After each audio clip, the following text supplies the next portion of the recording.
کیوں ہے؟ بالکل دیکھیں، اس وقت میں موجود ہوں سندھ ہائی کورٹ کراچی میں۔ آپ کو معلوم ہوگا کہ کچھ ہفتے پہلے ڈیفینس کے علاقے میں ایک نوجوان پر ایک شخص جو ہے وہ بہیمانہ تشدد کر رہا ہے، اور سامنے اس نوجوان کی بہن ہاتھ جوڑتی اس سے رحم کی بھیک مانگ رہی تھی، لیکن اس شخص کو اس وقت رحم نہیں آیا اور وہ ملزم پر تشدد، وہ جو ہے اس نوجوان پر تشدد ملزم کرتا رہا۔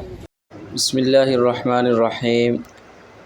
ناظرین کرام، تو یہ وہ شخص ہیں سلمان فاروقی، جن کی ضمانت قبول کر لی گئی، لیکن ناظرین کرام اب بھی ان کو عدالت میں آ کر حاضری دینی پڑے گی، اور اسی طرح اب ان کو پتہ چلا ہوگا کہ کس طریقے سے دوسرے پر تشدد کرتے ہیں۔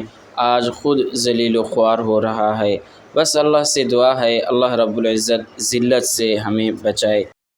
آپ دوست کمنٹ میں اپنے رائے کا اظہار ضرور دیجیے۔ اپنا خیال رکھیں، ہمیں بھی دعاؤں میں یاد رکھیں۔ وما علینا الا البلاغ۔